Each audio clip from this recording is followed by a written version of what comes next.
Okay, hello. So we're gonna do a quick breakdown my caster artificer build. Dramatic runner charge for you there. That I just finished up. I'm gonna do this. I'm not sure. I'm hoping to get this done in the next week. Things pretty crazy around here in the back end, so all the recording and editing takes a while to get done. So I'm gonna try to do this pretty fast. Most of this video, because the caster artificer is not anything new. But I do have some, I guess I would say, gripes and feedback regarding some of the mechanics of the way the class itself actually functions. So obviously, as a caster artificer, you kind of know what you're getting into. You're looking for a lot of electric spell power and whatnot. But really, we'll start with the basic stuff. So let's start with my statistics. Right now, I got base 10 strength. I have base 12 dexterity. I have a base 14 constitution. Base 26 intelligence. It did start out as base 18, base 10 wisdom, and a base 14 charisma. That's interesting. I'm not sure why I used so much charisma. How odd. Huh. Anyway, that's how I did it. So plus 8 universal stat tome for everything. And obviously all your level ups will go into intelligence because everything in your toolbook scales off of intelligence. All your repair, all your spellcraft, all that stuff. It's all going to scale off your intelligence. Let's have a quick look at my spell list.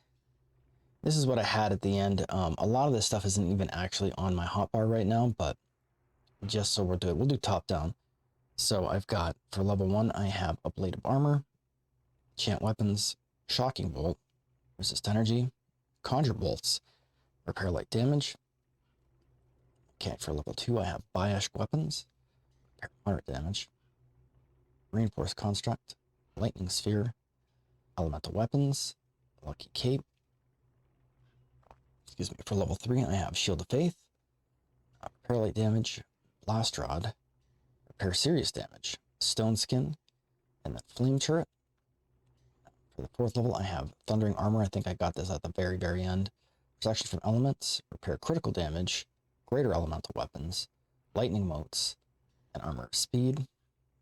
For level 5, I have planar weapons, prismatic strike, which was more useful than I thought it would be, curative admixture, cure critical wounds, and then radiant force field. And lastly, I have protection from, for level 6, I have protection from elements mass, tactical detonation, which was awesome, chain lightning, also awesome, and arcane tempest, which is also awesome. One thing I did do that you probably would not suspect is that I took the dragon mark, Kenneth, and so that gives me the line up the side here. So I took the Kenneth dragon mark focus, I took the lesser mark of making, which is repair serious damage, and then the greater dragon mark of making, which is reconstruct.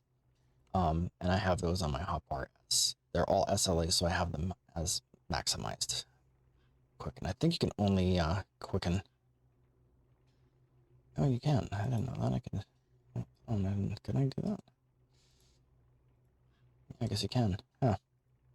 For some reason, they just do not want to allow you to, like, you can't maximize reconstruct, and I don't know why. So I can actually maximize empower, intensify the others, but I can't do that.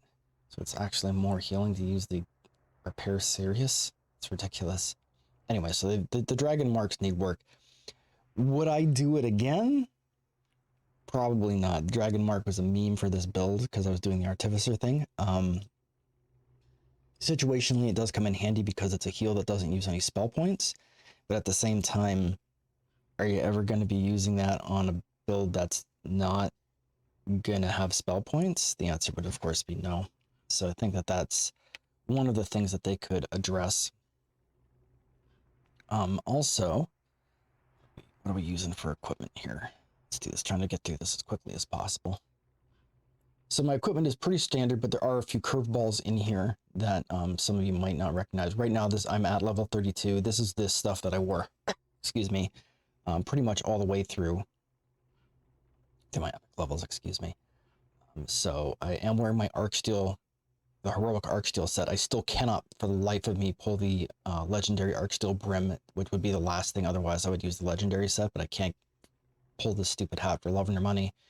So I'm still living with the old set, with the heroic set. So anyway, they got the Arc Steel Brim. I've got the Epic Anchor Chain. This does nothing for me, but it is Profane Life Force and Profane Spell Focus, and it helps complete my Saltmarsh set, so great.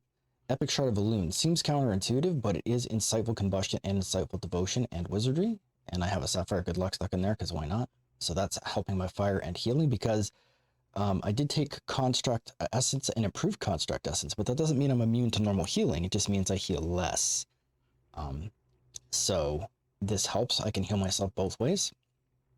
Here's kind of a curveball. This is the Epic Cloak of Flames. This is from the Canth Challenges pack. And I had enough materials. This is actually the newer one. There's an older one where the numbers are a little bit different. But it's Combustion 116, Fire Lore 17, Heightened Awareness 4, which is +4 Insight to DC. Fire Absorption 28%, and a Fire Shield proc if you get hit. It's got a clear slot in it, but I've not upgraded it any more than that. And this is where all my fire spell power came from. So this and this actually gives me a significant amount of fire spell power, which is awesome. At level 20, I was using the Belt of Myriad Pockets, but right now I am using the Belt of Wicked Insanity, so that's +4 Insightful Intelligence, +2 Quality Intelligence, Physical Altering 25, False Life 38, and this one's got a Reaper Enhancement for +3, Reaper bonus to melee, ranged, and universal spell power, and I had that started with a Diamond of Constitution. And then over here I have the Ring of Wicked Insanity, that's Intelligence 10, Spell Saves 8, Profane Well-Rounded, Profane Life Force, +33, Mythic Ring Boost, so it's kind of redundant with this, like very similar, but whatever, it works. But it is this is like my hard intelligence right here. Then I have the Master Maker's Fingers, so that's Reconstruction, Repair Lore, Evocation, Quick Draw, Mythic Hands Boost. And you're thinking, well, why didn't you use the Attunement Gauntlets? Well, because I have Electric Spell Power elsewhere, so I needed Repair Spell Power somewhere, so this is where I got it. My treasured Epic Crocodile Skin Boots, Constitution 9, Acid Absorption, Cold Absorption, Freedom of Movement, Acidic Reaping, and I've got a slotted with a Sapphire Crushing Wave and a Diamond of Strength, +9. My Epic Ethereal Ring, Ghostly Speed 30, Dodge 9, Reflex 9, Topaz Wizardry, Diamond of Intelligence. So this is kind of what held me over until 21 when I could put these things on. So I think in this other slot, I forget what I had, might have been the, whatchamacallit, Salt Pearl Ring, and then the Belt of Myriad Pockets. I'm not exactly sure what it was. Then the Epic Driftwood Braithers, again, Insightful Wisdom doesn't help me all that much, but it is helpful for the spot. Healing 16, Devotion 111, Wizardry 195, Sapphire False Life. Again, this is redundant with a bunch of other stuff, but it completes my set. And lastly, of course, the Epic Amethyst Loot, True Seeing, Blindness Immunity, Search and Spot 17, Reflex 9, Topaz of Death Block. So that was how I did that. My Rune Arm currently is the legendary Arc Welder. So that's Magnetism 142, Lightning Lord 21, Insightful Combat Mastery 5, Quality Combat Mastery, Insightful Rune Arm, Imbue Electric 6, which is 2 to 24 points of electric damage on hit, and that's a Mythic Shield Boost 2. And then lastly is my Epic Scepter of Magnetism. At the end, this isn't really doing all that much for me because of this. So the numbers on these are almost the same, but this is still stacking the Insightful Magnetism, which is great. So that's +55 on top of this. So that's 200 odd electric spell power, which is awesome. And I do have this made sentient. Didn't quite get it up to the next slot, but I do have the electrocution set in it, which gives me +50% electric spell power. And if I got it up to 3, it would have given me +2 imbue dice. Not that that matters much. And if you get up to 4, it gives you a limited form of energy sheath that permanently grants you 50% absorption, but does not cause reactive damage. Not sure what that means. Limited form of energy sheath, electric permanently, that grants 50% absorption, but does not cause reactive damage. It's a very odd and strange wording. I'm not sure what that means exactly. Anyway. And of course, the outfit I am wearing is the Mech Warrior set, which I think is one of the nicest looking armors they produced. Love the cape. Cape is fantastic looking. Washes out a little bit on the screen, so I apologize for that, but I can't make DDO not be dark on the stream, so I don't know what I'm doing wrong. Whether it's just my GPU or the fact that DDO has a lot of strange interactions with recording software and screen resolutions because it's so old. But love this Mech Warrior set. Looks great. And for the record, if they could like make a female Warforged that look like this, ideal. Like, I don't know why I don't have that already, but whatever. Because they do have the body frames that will match. So anyway, I do have some other tchotchkes in here of note. I had Negotiator Spectacles, my Firemouth Bulwark, which was my swim item. Doesn't really matter all that much. I always have 2 necklaces of Bottled Sunlight because that gives me a good Hope Clicky. I also have Mora's Belt, which drops out in Amaranth, and that gives me Jump if I need it. And then my Planar Gird for Heroism if I need it.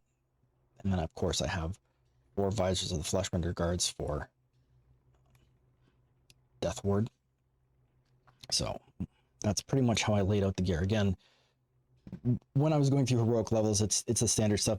It's whatever you get until 3, then you get your Saltmarsh Explorer at 3, and then at 5 you get your Feywild set. At 10 you slap together your Barovian set and fill in the gaps the best you can, because there's not really anything for a caster already at that level. I mean, you can futz around with it a little bit, but not much. And then at level 15 you get your Arcsteel Battle Mage set, and that's pretty much what I ran until the end. If you get to Legendary, probably your best looking bet is going to be Legendary Arcsteel Battle Mage plus Legendary Adherence of the Mists, unless you want to like move on to do like level 30 plus gear, so you're like looking at Legendary Aladred stuff and whatnot. And I don't have a lot of experience with that because every time I hit 32 I just immediately TR and start the hamster wheel all over again. But that's kind of the way I broke that down. So let's have a quick look at my enhancements. I'll try to keep this as brief as we can. Did not, obviously everything's in the caster tree, so I did not use a lot. We talked a little bit about this. Improved recovery in the human tree. This basically negates the penalty for taking the construct essence and then haggle, bluff, and perform, because why not? I don't know, I had to pick something, so that was what I chose. And then I took human versatility spell power boost, which was great because you don't really get an action boost through these trees, which is bizarre, but okay. So obviously I've got 47 points in the Arcanotech tree. I have 25 points in the Renegade Mastermaker tree, and I have 6 AP in the Battle Engineer tree, which is basically most of which was just to get the thaumaturgical conduits. So I'll break these down how I did now. So some of this is where my gripes are going to come in, and I do have 1 point in the Universal tree to get a Pseudo Dragon Familiar, so I'll pull him out now that I got it. But so all the cores in Arcanotech, and I took all 3 Static Shock, all 3 Lightning Sphere, and all 3 Blast Rods before I went up and took 3 in Lightning Mode, so all the way up the side. And then I took Energy of the Creator, all the spell criticals, tiers 1 to 4, Shocking Vulnerability, so does the Arcane have taught you how to expose your enemy's hidden weaknesses. Each electric spell that you cast has a 5% chance of applying 1 to 3 stacks vulnerable to each affected enemy. So I took that, and this is where I did some other stuff. I did Imbue Defender. Your Iron Defender gets plus 15 magic resistance, 15% double strike. Your experience imbuing your Iron Defender grant you a passive plus 15 electric spell power and plus 6 universal spell power. So that's why I took that, was for the spell power. And this I took at the very end was the automated repairs. You have installed on repairs. The repairs itself for 44 plus 1 every 18 seconds. That's practically useless. If you take it all the way up to tier 3, the dog will repair you and everyone around you every 6 seconds. But there's reason why that's pointless. Arcane Engine. You have carved arcane symbols into the core engine of your Iron Defender, allowing you to channel arcane energies through him. As long as you remain near your Iron Defender, he will provide you with 10 universal spell power. Your experience of viewing your Iron Defender grants you a passive plus 15 electric spell power and plus 6 universal spell power. So this is basically the same as the first one, except that if the dog is out and around you, and he has to be fairly close for the record, it gives you an additional 10 universal spell power. And then lastly, Charged Recoil. Your Rune Arm shots now strip electric immunity from enemies, rendering them vulnerable to electric spells if they were immune for 10 seconds. So that's important. You need to do that. There's also seems to be some kind of interaction I don't understand that's also reducing their like resistance. So like there's immunity where they're not affected at all, and then there's resistance where the damage is reduced, and there's absorption where a percentage of the incoming damage is reduced. And this seems to affect those in a way I don't quite understand, because if you hit them with 4 shots, 2 shots will hit and be immune, and then 2 shots will be orange, or you'll hit them and the first 2 shots will be yellow and the next 2 shots will be purple. It's a very strange thing. I'm not quite certain what's working there. So if anybody knows what's actually happening there, feel free to leave a comment and let me know. Evocation bonus, you have trained extensively in evocation magic, granting a +3 bonus to your spell DCs at that school. And finally, arcane mechanism, while wielding a rune arm, +20 electric spell power, +15 universal spell. So it's pretty cut and dry. You absolutely want the evocation DCs. You're a half caster class. You're not going to have super high DCs, so you want to take the DCs where you get them. So make sure you take this at least. And that's basically the way that played out. This is kind of an expensive tree. Shout out to Palliative Admixture. Creating an infused potion of magical energy, you hurl it towards a target in the air. The potion explodes in a small area that provides nearby allies with +20 temporary hit points +2 per Artificer level, and 10 temporary spell points +1 for 2 Artificer levels. These last 1 minute or until the affected creatures rest. So this is actually great. I forgot to use it all the time, but this mitigates a lot of your spell points cost, because you are going to be starved for spell points on this class. Even at now here at the end game, I do have like 3,200 spell points, which is pretty good.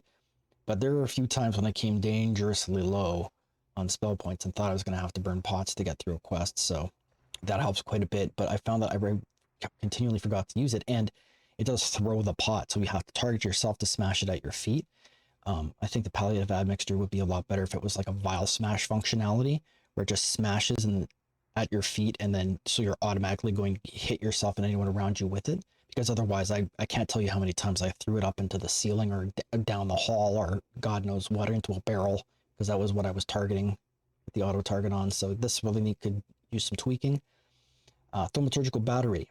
Whenever you cast an infusion or spell, you capture a portion of that infusion or spell's energy as 1 temporary spell point. This 1 temporary spell point lasts for 1 minute until consumed by another infusion or spell until you rest.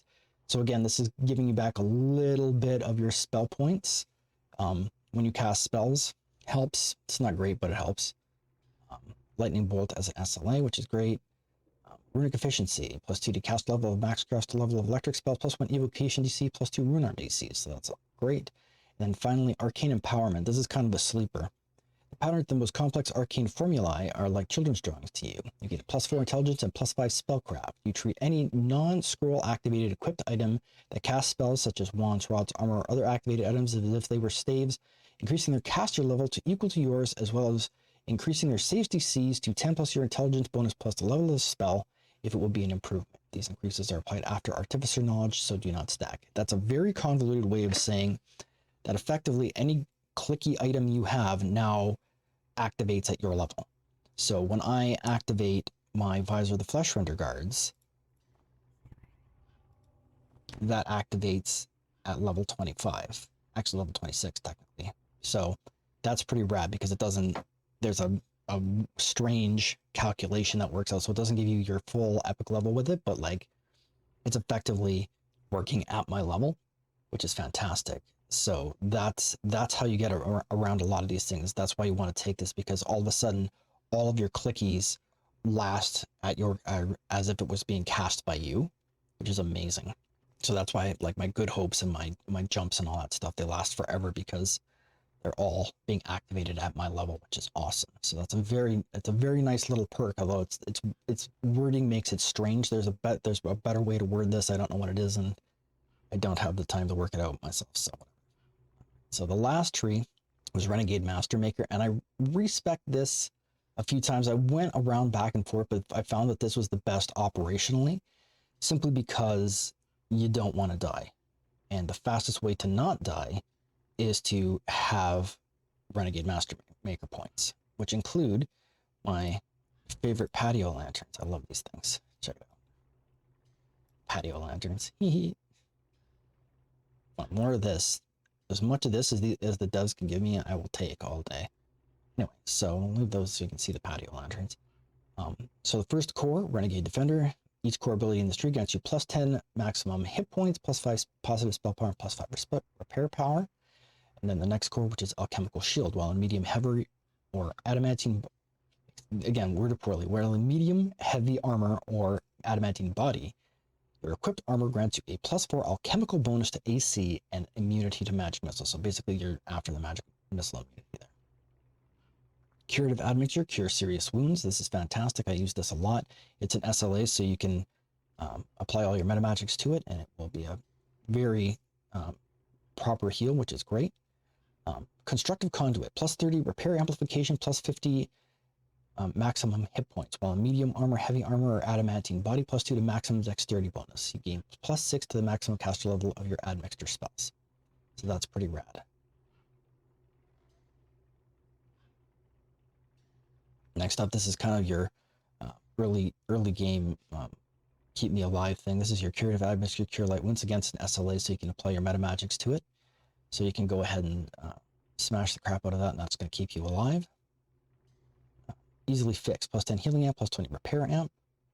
Supporting construction, while in medium or heavy armor or with adamantine body, plus 6 pre-RR. And then over here is toughness, just more hit points. Armor mastery, plus 3 armor class and maximum armor dexterity bonus. Reinforced armor, the armor class you gain from armor or docents is increased by 50%. Don't sleep on that, actually. My armor class right now is a respectable 137. Just in case anyone was wondering. Which is pretty darn good, I'll have you know. That might be absolutely higher than it was even when I had my Tempest and other things. So that was armor class was very good. Shielding Construct, that's the purple guy. It's the purple one here. And basically this just gives you the effect of the shield spell to you and everyone around you, and it affects you as if you're wearing a small shield, which is pretty cool. So that gives you a little bit of PRR, I believe. 10%, reduces 10% of grazing hits. Warding Construct, I love this thing. That's the yellow one. You create a drone to counter magical spells. Every 10 seconds, you and nearby allies gain plus 3 alchemical bonus to saving throws versus magic, and plus 3 alchemical bonus to saving throws versus traps that lasts for 10 seconds. This effect is spelled by death and anti-magic. So this little guy, and he refreshes. So like you have to continually recast your purple shield, but the yellow guy hangs around forever. He just refreshes every so often. So that's kind of like, once you put that up, that's a permanent bonus to your saves against spells and traps, which is great. And here's another thing that I love. Embed Component. Construct Essence or Warforged required. Plus 15 MRR, plus 6 Constitution. You can no longer use Evasion or Druid's Wild Shape feats. That's a big deal. It sounds like nothing, but getting that much MRR almost anywhere else is absurd. Plus 6 Constitution, so that's a big deal. That's a lot of con. That's a lot of hit points. Could I have possibly shaved points somewhere to get Reconstruct as an SLA? Yes, but I already had it as my Dragon Mark, so I felt I didn't need it. Again, this is a purely human build style, so that's how I did it. And lastly, of course, was the Find Familiar Pseudo Dragon from Fate Arc Illusionist, and I believe that's just giving me plus 5 force and universal spell power. Yeah, that's it. Could I have put more points into Battle Engineer to get the cores, which would give me more universal spell power when my rune armor is charged? Yes, but I give up so much survivability to get precious little benefit out of, because there's nothing else in this tree. Like I gotta have to spend like a lot of points in this tree to get up to these cores, and it just, to be honest, it just isn't worth it. Like there's just not enough in this tree to make it worth it. I realized that Renegade Master Maker didn't exist when the first 2 trees existed, but that's beside the point. The problem is right now Artificer is not in a super great place outside of heroics. And one of the problems with that is, you'll notice what you don't see here is this.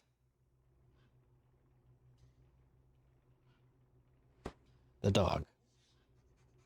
And the reason you're not seeing the dog is because the dog, after about level, like, I mean, I had the dog out for a while. Like, truly, I did try to make the dog work. But, like, at, like, level 20, I had to just admit that I was beat. Like, the dog is just not going to survive. You have to put so much energy into trying to maintain the dog, keep it alive, and for what? For plus 10 universal spell power? Well, I'll live without the plus 10 universal spell power. It just isn't worth it. To pull switches, well, I can Like, I mean, there was very few cases where I needed the dog out to pull switches. So, I mean, realistically, the dog mechanic itself is a problem. And the fact that it's tied to your caster tree is also a problem. And the fact that it has to be out to get benefits is a problem. All of these things I feel need to be addressed, because the elephant in the room is the fact that the pet mechanic just doesn't work. And it hasn't worked for a significant amount of time. They have fixed a lot of it. They have made the pets better. But ultimately, at the end of the day, the pet doesn't provide enough functionality to make having a pet out worth it. At which point, the question becomes, much like the auto resolve in Pathfinder army battles, why does it even exist? If you get better options with it not being there, why have it? So my thing is that what they should do, in my opinion, is simply make the dog, all the pets in general, just make it a clicky like the pseudo dragon. Just make it a toggle, turn it on, and then every time you invest in it, you get additional passive benefits, just like you would with your familiar. And that will, you still get the visual cues, but it doesn't, it's not affecting you, because like trying to keep your pets alive is ridiculous. And you like to pull a lever, like there's hirelings for that, you know? And everybody, like most people like myself, will summon a hireling and park it at the entrance and leave it there. And then when we need it to pull the lever for us, then we just use it to pull the lever. So that it's not providing enough functionality to make it worth it. The dog doesn't do enough damage to make it overpowerful. Like as one of my viewers was saying on Twitch, they're like, yeah, the dog's doing tens of damage, and he was not lying. Like we were like in epics and the dog was doing 10 and 20 points of damage. Like that's hilariously low. Like it's pitiful. Like it's non-existent. Yet it generates a huge amount of threat and continually dies and has no survivability, because in addition to that, the dog also has practically no gearing options. Your options are the Fangs of the Wild Hunt and the Allegiance of the Wild Hunt set that come out of Feywild at level 5. So if you don't have Feywild, good luck. And failing that, then you have the Hound of the Night and the Kindred Spirit, which I believe the dog is still wearing right now. The character sheet. Yep, Hound of the Night and Kindred Spirit. And that's it. That's what you got. That's your options. There's another docent somewhere that you can use for the dog. But again, the problem with the dog is it's a robot. And because it's a robot, it can only use the light armors or docents. But a docent is an armor. And so it doesn't have any MRR or PRR. Whereas the wolf does. The wolf, you can put leather armor on a wolf and it still gets the bonus of light armor, PRR, and MRR bonuses. But the dog does not. The dog never does. And that's baked nowhere into its build. So good luck, I guess. I don't know. Like I said, the dog itself has mechanical problems, and I understand what they were trying to do with it.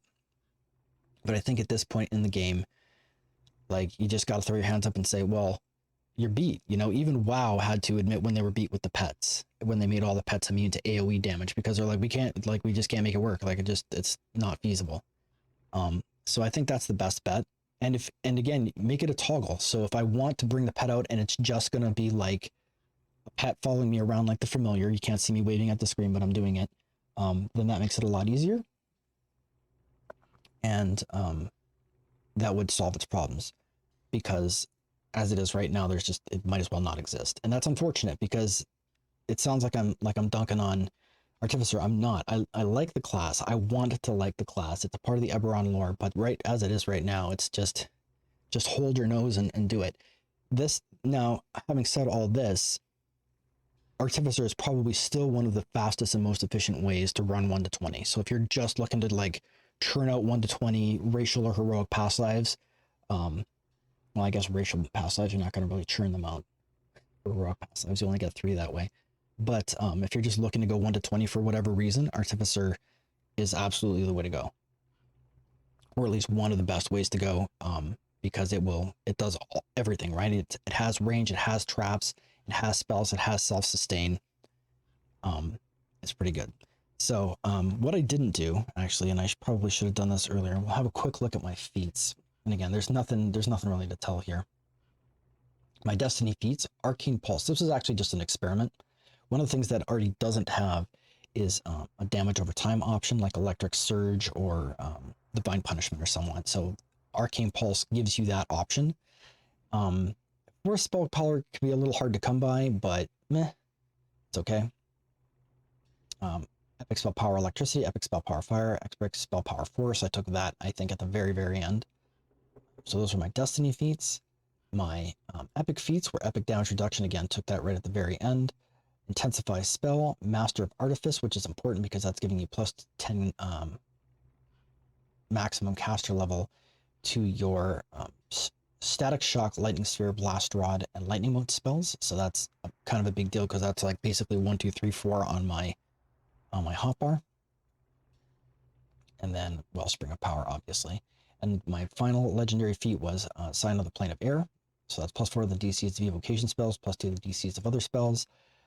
Plus 4% dodge, plus 4 to dodge cap, plus 10 electric spell power, plus 30 universal spell power, plus 15% electric spell crit damage, plus 10% universal spell crit damage, and plus 2 bonus and view dice, which is whatever. I don't think any of these other things are all that relevant. Let's see if I can go collapse all. That should speed this up a bit. Go to my meta magics here. Again, I took the least dragon mark as one of my first human feats. Meta magic feats are Empower Healing Spell, Empower Spell, Heighten Spell, Maximize Spell, Quicken Spell. Nothing exciting in there.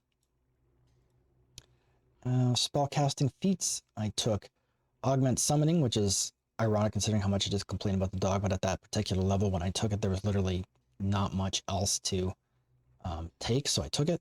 So I took Augment Summoning, and I took Mental Toughness, and I believe I took early on, I took Point Blank Shot. Yeah, I did. Point Blank Shot and Precise Shot.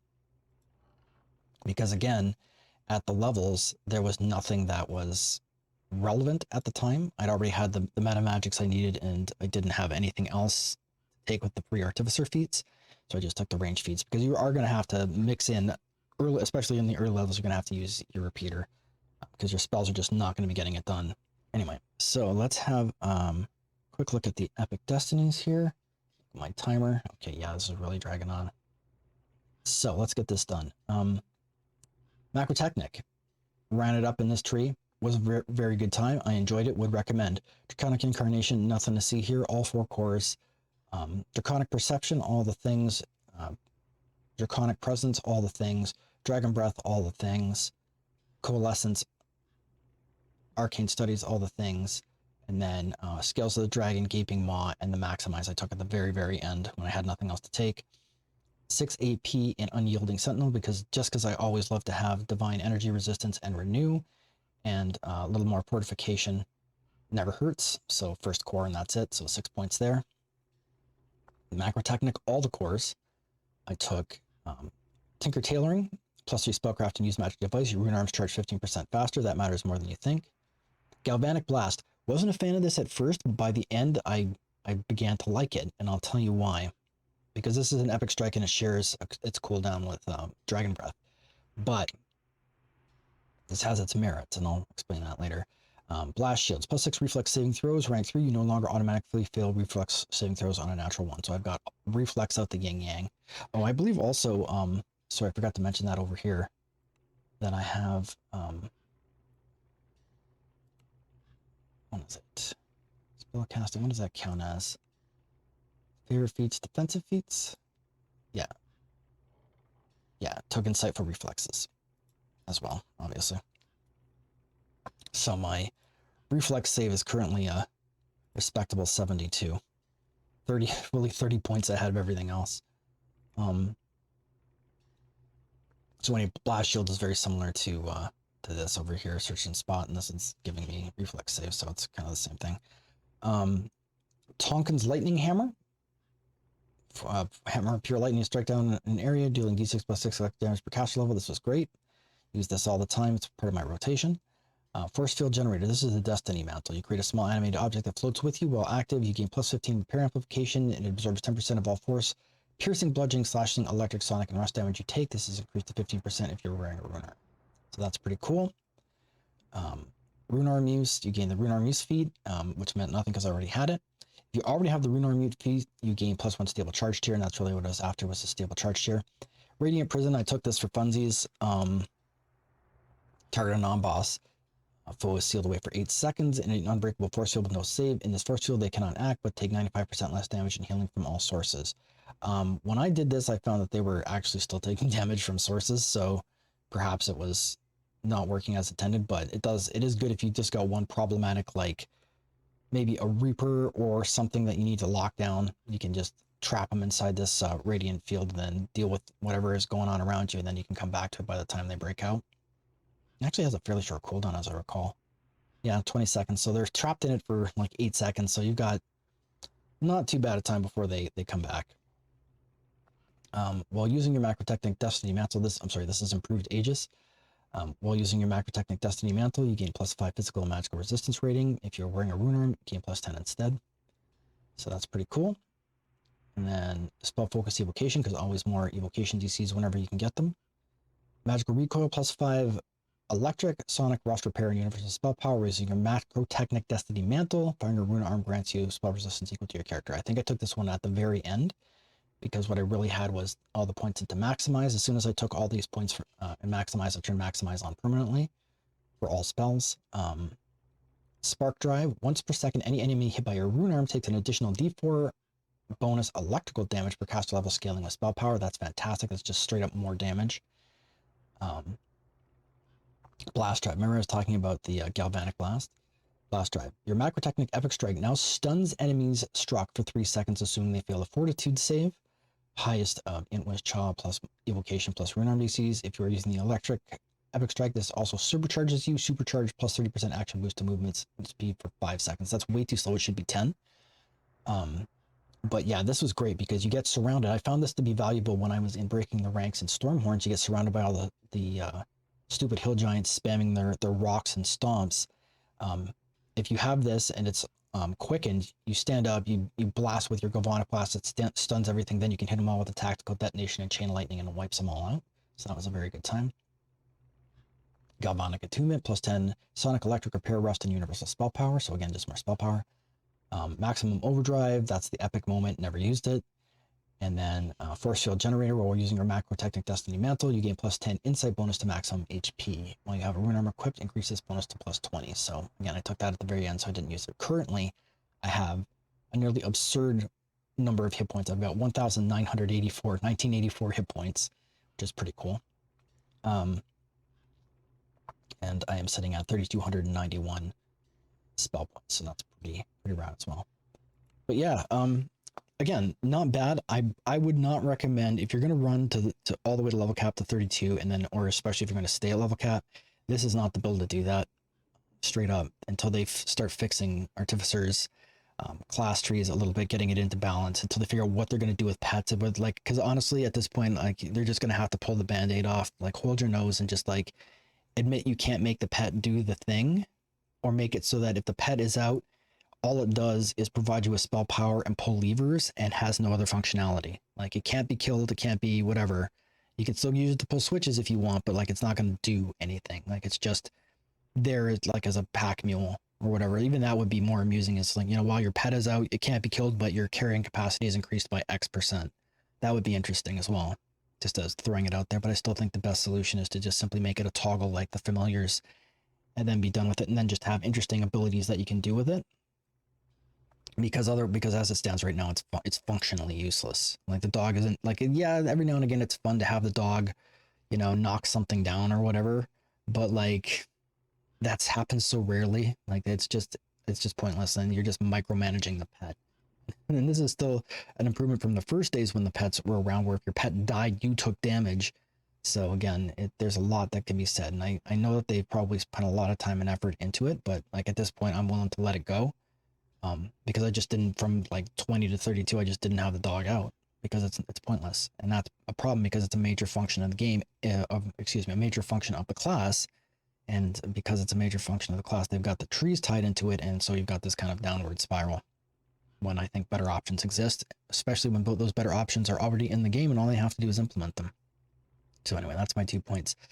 So ultimately, if you're going to run 1 to 20, Caster Artie, pretty good time. You can blast through things. It's a lot faster and more efficient than some of the other classes. And if not, then I would recommend probably if you're going to go to level cap using something else, because again, it's got too many problems that they're going to have to fix before it's really viable. Even though by the end game, it was doing some pretty good work, but it is a rough ride from like 20 to about 24. It's pretty ugly, especially because of the lack of gearing options. And I should probably mention this. It's probably way late, but we're coming up on time here. God, man, I just got to work on getting these things faster. But my rune armors at endgame were the glass cannon for the exploding rune shot, and then the legendary arc welder, the legendary dumpster fire, and I did have the epic astral projector, but I never used it. I also, throughout that, I used the equivalent versions of said things, so I would have, you know, the heroic arc welder and the heroic dumpster fire. Heroic quarantine is another great rune arm.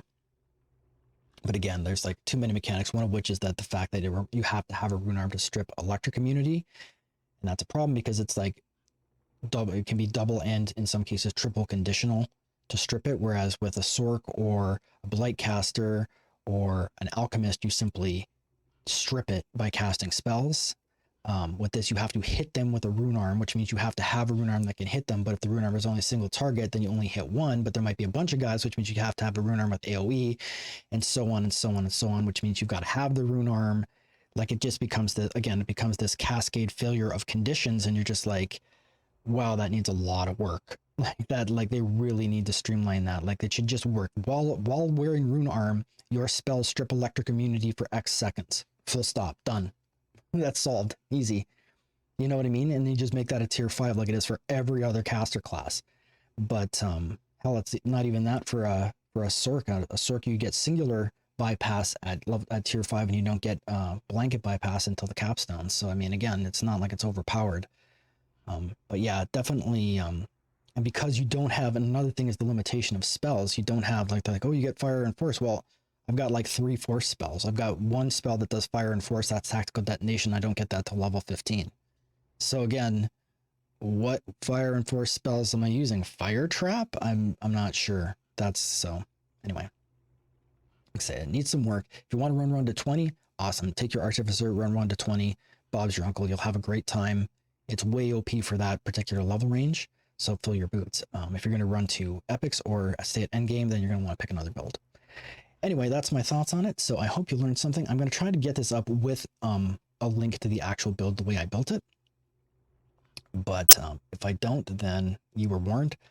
Anyway, so I hope you got something out of this. I am going to be clearing out my cache and tier. I will see everybody again at 0930 hours on Monday morning to play some more DDO. So I hope to see you then. And I hope you all have a fantastic rest of your day wherever you are. So take care.